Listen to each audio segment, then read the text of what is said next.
Nabi bertemu dengan Khadijah. Kapan pertemuan itu? Bukan pertemuan saat tausiah tabligh akbar. Nabi bertemu Khadijah karena Khadijah punya barang-barang yang banyak, dan siapa saja yang mau membawa barang itu silakan. Ada orang mau bawa barang ini, silakan, jualkan. Nanti bagi hasil. Inilah cikal bakal mudharabah, bagi hasil. Siapa saja mau pergi. Dan ayat bisnis yang selalu dibaca, li'ilafi Quraisy, perjalanan orang Quraisy, ilafihim rihlatash shita was-shaif. Shita musim dingin, shaif musim panas. Makkah di tengah, Yaman di bawah, dan di atas Syam. Makkah, Yaman, Syam. Syam sudah menjadi 4 negara: Suriah, Yordania, Palestina, Lebanon. Suriah, Yordania, Palestina, Lebanon. Makkah di tengah, Makkah, Madinah, disebut dengan istilah Hijaz. Bawah, Yaman. Jadi orang-orang Arab itu bisnismen. Abu Jahal, Abu Lahab, Abu Talib, Abu Sufyan, dan Abu lainnya. Berapa negara bisnis mereka itu sekarang? Musim dingin mereka pergi ke Yaman, musim panas mereka pergi ke Syam. Kenapa musim panas ke Syam? Karena musim panas Syam tidak terlalu panas. Kenapa musim dingin pergi ke Yaman? Karena musim dingin di Yaman tidak terlalu sejuk, karena bukit, karena pantai dekat dengan laut Arab. Maka kalau negeri musim dingin turun ke Syam, salju turun. Maka mereka musim panas ke Syam, musim dingin ke Yaman. Jadi kalau dihitung sekarang berapa perjalanan bisnis mereka? Yordania, Palestina, Suriah, Lebanon, Saudi Arabia, Yaman. Bisnis 7 negara. Jadi jangan bayangkan Abu Jahal, Abu Lahab, Abu Talib itu Abu Sufyan jual duku antar kecamatan. Mereka ini bisnismen ekspor import. Kenapa mereka disebut jahil? Mereka disebut jahiliyah bukan karena jahil tidak tahu bisnis. Mereka ini para pedagang, korporat, perusahaan ekspor impor. Mereka disebut jahil karena tidak tahu tentang Tuhan. Jahil mereka, luar biasa jahilnya. Dia ambil tepung gandum, dia buat bentuk manusia, dibuat di situ bentuk manusia besar-besar, disembah. Ketika perut lapar dimakan. Nah itu jahilnya, itu luar biasa. Tidak ada yang lebih jahil daripada itu. Itu yang membuat mereka disebut jahiliyah. Adapun bidang ekonomi, mereka amat sangat maju. Mereka adalah bisnismen yang kaya-kaya. Dan Nabi Muhammad hidup di tengah lingkungan itu, dan dia bawa barang-barang milik Khadijah. Hanya saja ada yang beda. Kalau orang lain yang bawa tidak terlalu banyak lakunya. Tapi kalau Nabi Muhammad yang bawa, barang laku sekali. Akhirnya Khadijah heran, siapa yang bawa barang dagangan ini? Kenapa untungnya berlipat ganda? Ada seorang anak muda, siapa namanya? Muhammad. Umurnya berapa? 25 tahun. Mana dia?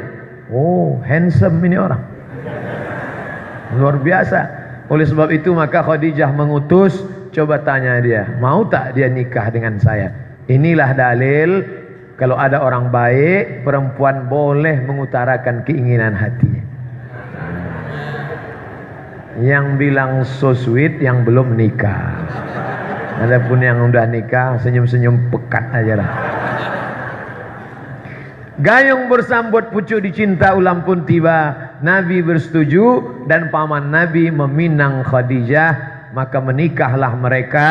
Diabadikan kisah itu oleh Syekh Safiur Rahman Al-Mubarakfuri dalam kitab Ar-Rahiq Al-Mahtum.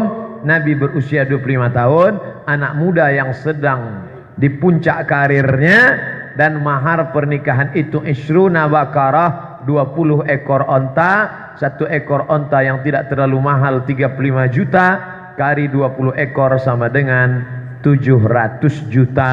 Ditambah beberapa uqiyah emas, dihitung sekarang lebih kurang 1, sekian M mahar pernikahan Nabi dengan Khadijah. Tadi bercerita tentang sunnah. Ada orang mengikut sunnah dengan jubahnya, bagus. ngikut sunnah dengan jenggotnya. Bagus, ngikut sunnah dengan banyak solawatnya. Bagus, ngikut sunnah dengan bagus. Tapi ngikut sunnah dengan mahar 1M-nya, katanya ikut sunnah.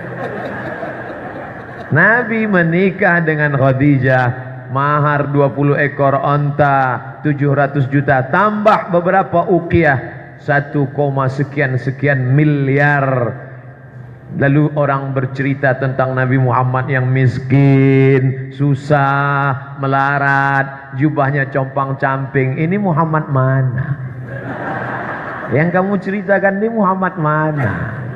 Muhammad yang kami kenal dalam ajaran Islam adalah Muhammad yang di usia 25 tahun menikah dengan mahar 1, sekian miliar. Lalu kita lihat bagaimana umat Muhammad sekarang dengan seperangkat alat sholat dan kitab suci Al-Quran tunai. Layak enggak orang ini disebut pengikut Nabi Muhammad? Itu zaman kita, zaman saya yang pakai seperangkat alat sholat. Anak-anak muda sekarang kupinang kau dengan bismillah.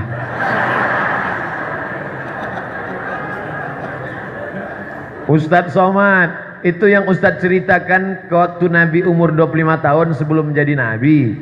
Iya juga, itu kan sebelum jadi Nabi. Setelah jadi Nabi dia miskin, dia susah, dia melarat. Oke, sekarang kita melompat dari umur 25 langsung ke umur 63. 25 lompat langsung ke 63. Gimana ceritanya ketika berumur 63? Nabi berkurban. Kebetulan sekarang bulan Syawal, 27 Syawal, tidak lama lagi Zulqa'dah, habis Zulqa'dah masuk Zulhijjah. Di bulan Zulhijjah Nabi berkurban, umur 63 tahun. Berapa ekor? Nabi potong sendiri 63 ekor. Dia berikan pisau kepada Sayyidina Ali, Ali motong 37. 63 tambah 37 sama dengan 100 ekor onta milik Nabi sendiri. 100 ekor onta kali 35 juta sama dengan 3,5 miliar. Kurban Nabi sendirian. Tadi katanya ngeles. Nah itu kan sebelum jadi Nabi. Nah ini sudah jadi Nabi. Nah, itu kan karena sudah mau meninggal. Susah memang kalau orang mencari pembenaran bukan mencari kebenaran.